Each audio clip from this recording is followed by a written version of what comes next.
This is video number 10, and this is for viola players only.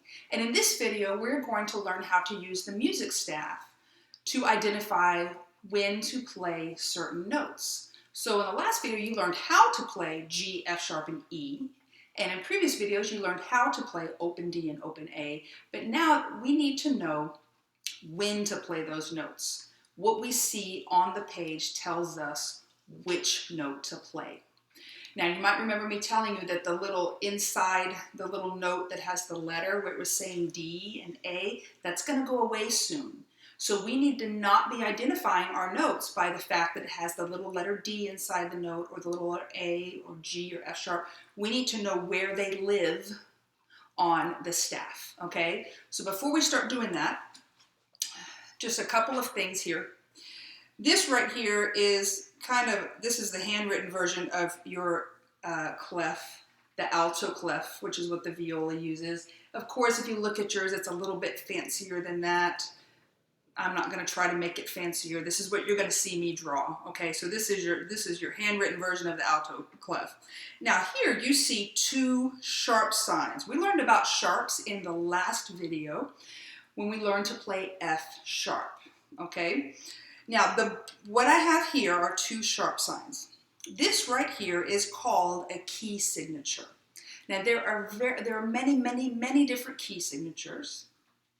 Right now, you're only going to learn one. Now, the purpose of a key signature is it allows us to have the sharp signs written at the beginning of each line, so we don't have to have them right next to the note. Now, your book chooses not to teach you key signatures until number 44 in the book. However, I like to teach it earlier, and the reason is I had many students that started identifying where F sharp lived on the staff based on the fact that the sharp sign was right next to it. Okay, and that's going to go away. So I don't want you doing that. I want you to get used to F sharp lives in a certain place. So because of that, we are going to use key signatures now, because the key signature eliminates the need for the sharp to be next to the note all the time, okay? So in a previous video, well, let's talk a little bit more about key signatures, I'm sorry. So this right here is your key signature. There are two sharp signs in it. Some key signatures have one, some have three, some have five, some have two, some have none.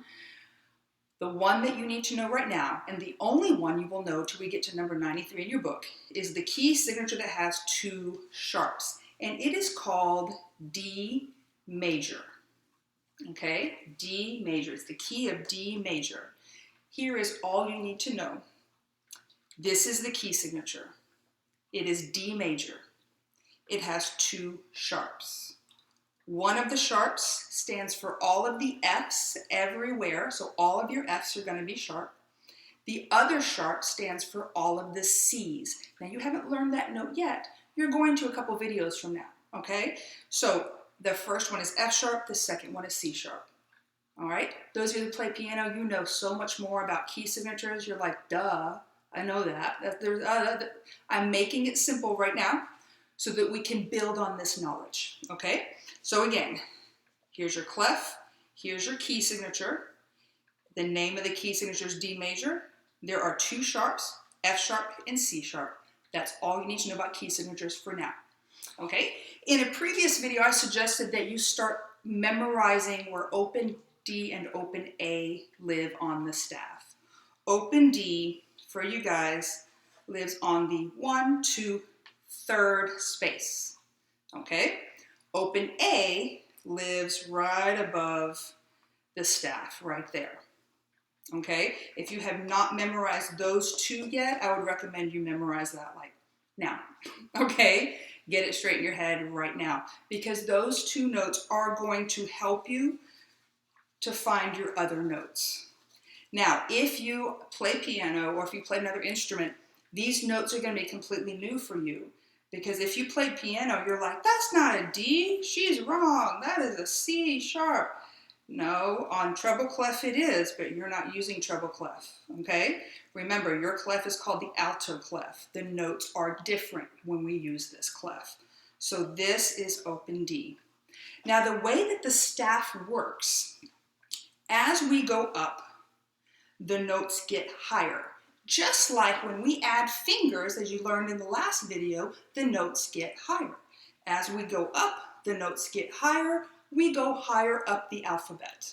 So if this is D, think about what comes next in the alphabet. A, B, C, D, E. Think about what comes next on your instrument. E. One finger down, okay? So here is D. The staff has lines and spaces, and as we go up, we will alternate lines and spaces. Now what I mean by that is if this note is on a space, which it is, it's on the third space, the next note is going to be on a line. And then the next note up is going to be on a space, and then on a line, and then on a space. And that's how that's going to work there, okay? So remember that this was D. What comes next in the alphabet? A, B, C, D. This note that's on the 1, 2, 3, 4th line is the note E. Next up, A, B, C, D, E. What's next? F. But remember, F is special. It is called an F sharp. F sharp. And then our next note is G. Now, the musical alphabet only goes up to G. So we go A, B, C, D, E, F, G, A, B, C, D, E, F, G, A, B, C, D, E, F, G. So after G, we have to start back over with A. And look where we are. Ta-da! There's your open A. If you don't believe me, go back and look at number 3 in your book. That A sits right there on top of the staff. D sits right there. So space, line, space, line, space. Now, are there other notes down here? Yes, there absolutely are. Because remember, you have 2 more strings we haven't played on, right? So you're going to learn those way later on. For now, this is the lowest note that you will see. Are there higher notes? Yes, there are. But we will learn those in a future video. For now, all you need to know are the notes of the D string plus open A. These are the 5 notes you have learned to play. D, E, F sharp, G, and A. They go up the staff as they get higher as you add fingers.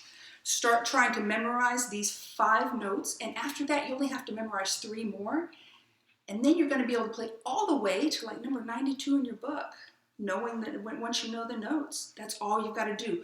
Take the time now to learn to read your notes, because even though your book is nice to you at the beginning, when we get to page 14, bam, it just slaps you in the face with, hey, I gave you enough time, you got to learn them now. You got to know them now. So take the time now, because you don't want to be like, oh, this is fun, and then not learn to read your notes, and then you're stuck, and you can't go any further.